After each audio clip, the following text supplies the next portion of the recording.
a 8 dias do tarifaço, né, que deve começar a valer no dia 1º, o Brasil ainda busca soluções para a crise com os Estados Unidos. Os prejuízos por aqui começam a ser contabilizados. Produtores de suco de laranja, por exemplo, um produto que é muito exportado para os Estados Unidos, calculam prejuízos de 100% após suspenderem a exportação. Enquanto isso, outros países avançam em acordos. O Japão e a União Europeia encaminham acordos que diminuem e derrubam, melhor dizendo, de alguns de 25% até para 15% as tarifas, aí depende de cada país, de cada região. Bom, os chineses também devem ter um alívio, ou um certo alívio.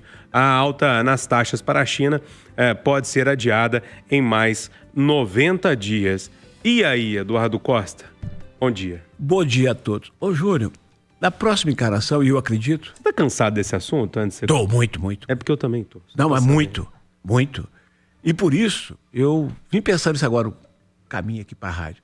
Na próxima encarnação, embora eu adore o que eu faço, eu vou querer ser outra profissão, sabe?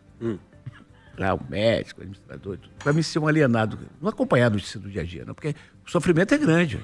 Ontem eu fui dormir impactado com algumas imagens que eu vi lá de Gaza, né, pô?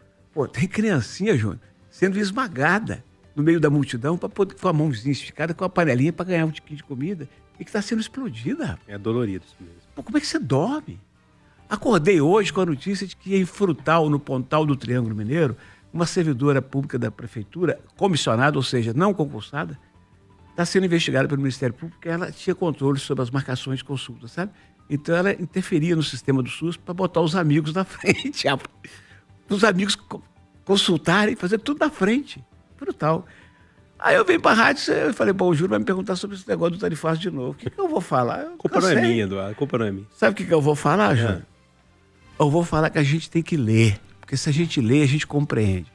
Por exemplo, eu li há muito tempo algumas coisas do contrato social de Thomas Hobbes, um filósofo inglês que escreveu no século XVII.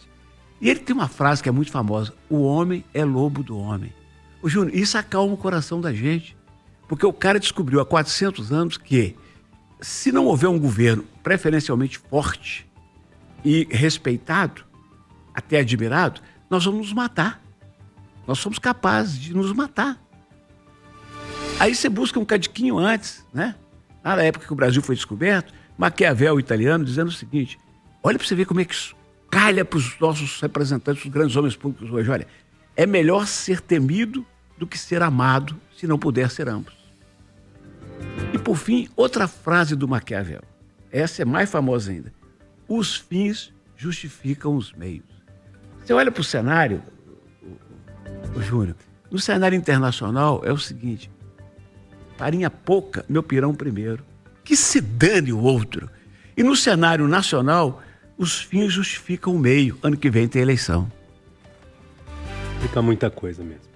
Ô Rita Mundim, te dando bom dia e querendo saber aí como é que tá a sua análise.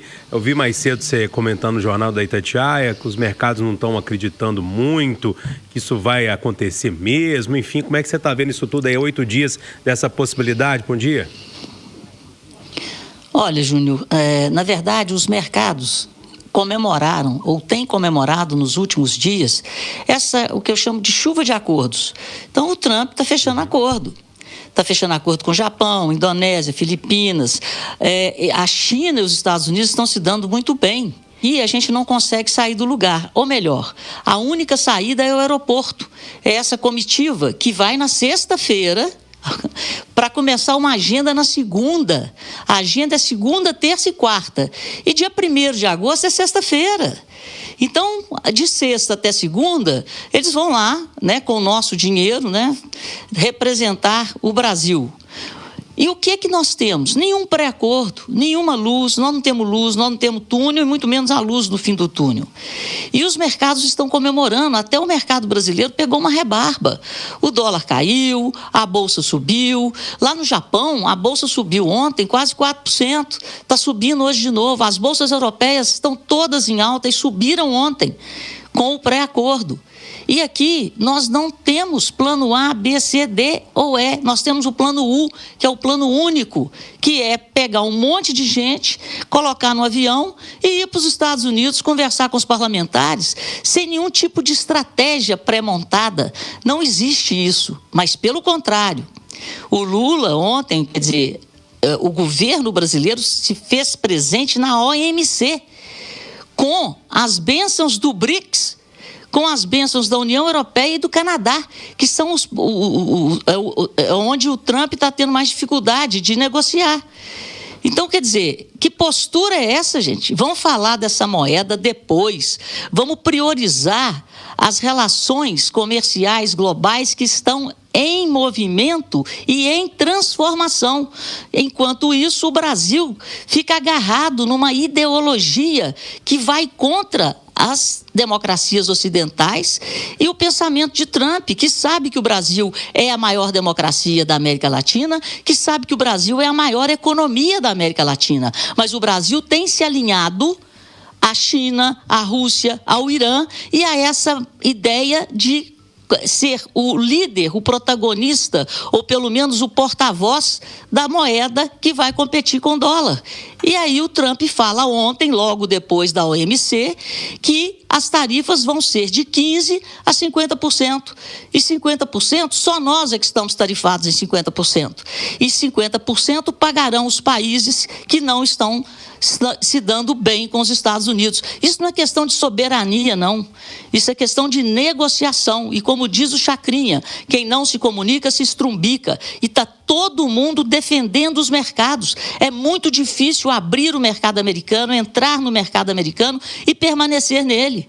E nós estamos jogando isso pela janela em nome de um alinhamento com BRICS, com o Irã, etc. e tal. Eu acho que a diplomacia não está funcionando. E aí, William Travassos? Bom dia, Júnior Moreira, bom dia, bancada, bom dia os ouvintes da Itatiaia. O que mais me assusta... Quando marca, deixa eu falar isso, aqui na Minas a gente fala muito isso. Quando marca o dia, ele chega. Sim, e o pior de tudo é ver brasileiro apoiando o tarifaço do Trump. Uns lunáticos que acham que isso está tudo bem, que é assim que a gente vai resolver os problemas do Brasil. Isso me apavora. O Eduardo falou, né, que quando ele... Hoje você filosofou, né, e trouxe aí... Hoje eu tô no filósofo. Buscou acalmar o seu coração. Eu, quando me sinto ameaçado, a adrenalina vem e eu já falo assim, não, eu tenho que resolver. Eu não vou para essa calmaria, porque, na verdade, a gente está num problema muito sério. E a gente não está falando sobre a logística. Eu estava ouvindo a turma falando sobre a manga. Né? Então você vai exportar lá 2.500 containers, mas você tem que negociar com o transportador para poder chegar. Isso tem uma logística envolvida na distribuição, né, para você poder exportar esse produto brasileiro. E o que vai acontecer? O cara não vai mandar o produto para lá, essa manga vai apodrecer no pé. E aí eu provocava o Valdir Barbosa ontem. Valdir, será que a gente não tem como pegar parte desse produto que está aí, distribuir? Ele falou assim, William, na verdade, a conta não fecha. Não vai dar para a gente conseguir distribuir no Brasil, porque o mercado não vai absorver essa quantidade. Então a gente vai quebrar, não o grande produtor, pequeno e médio. Esse cara, ele está arrebentado. Isso vai impactar diretamente na nossa economia. Então eu concordo quando a Rita fala que a gente está levando um tempo maior, né, ou demorando a dar uma resposta, mas a gente tem que entender que o governo americano não quer negociar agora. Sabe por quê? O Donald Trump é um cara cruel. E ele é um negociador. Ele vai até o último momento pressionar para conseguir o melhor para os Estados Unidos. E a gente ainda vê político brasileiro levantando bandeira, falando, opa, Trump, parabéns, é isso aí, tem que intervir no Brasil. Pô, vocês piraram, cara. Vocês esqueceram que patriotas são vocês? São os caras que querem destruir a nação, é isso? Criar essa política do nós contra eles e acabar com tudo que a gente pode imaginar como um país justo. É lamentável, cara. E foi o que você falou todos os dias. A gente não pode se cansar dessa... Vocês falam, pô, tô cansado do assunto, mas não dá, gente. A gente tem que lutar. Porque se a gente não conseguir lutar através dos microfones, das armas que nós temos aqui, são os microfones da Itatiaia, nós estamos perdidos. A gente vai entregar o nosso país a preço de banana. Olha só, pessoal, deixando um pouquinho o assunto tarifaço de lado, e é lógico que esse assunto vai voltar ao longo do dia, ao longo dos dias, até que se resolva de alguma forma essa história, né, pro bem... Júnior, Oi, Rita. A FIENG fez um estudo fantástico. O João Gabriel lá, que é o economista-chefe da FIENG, soltou esse estudo e ele traz o impacto no Brasil e no mundo. Então, só no cenário 1, aonde o Lula, o governo brasileiro, coloca uma tarifa recíproca de 50% nos Estados Unidos, nós teríamos o corte de praticamente 2 milhões de vagas no curto prazo, vagas de trabalho em 2 anos. Teríamos uma perda de massa salarial de 36 bilhões e teríamos uma perda de arrecadação de impostos de 7 bilhões. Então, a gente tem que abaixar a bola e tem que negociar. Tem que negociar. É por aí. Ô, Juninho, também uma parte aqui. É que o empresário Marcelo Araújo me lembrava ontem à noite que os governadores de Goiás e São Paulo já manifestaram providências no sentido de socorrer seus empresários que forem mais afetados. Então o Marcelo falou, e o Zema? E é verdade. Ontem eu estava vendo Casa Grande, que é o do... Casa Grande também. Casa Grande também é do Espírito Santo. Do Espírito Santo. Falando e os estados mais afetados pela ordem, São Paulo, Rio, Minas Gerais, Espírito Santo e Santa Catarina. Lá tem pequenos produtores, tem um município lá que tem pequenos produtores de gengibre. Eles tudo pequeno, eles se associam, né? Tem uma cooperativa e mandam. Eles só tem um cliente, os Estados Unidos. Outra coisa, pensa nos produtores de carne, tem 900 milhões em carne dentro dos navios que vão chegar nos Estados Unidos, essas carnes, depois do dia 1º eles não sabem se vai chegar, como é que vai chegar e se vai voltar. Mas, segundo o Valdir Barbosa, o nosso comentarista do agro, essas ações dos estados, elas não conseguem atender a demanda. Então, assim, é um paliativo, mas não vai resolver o problema.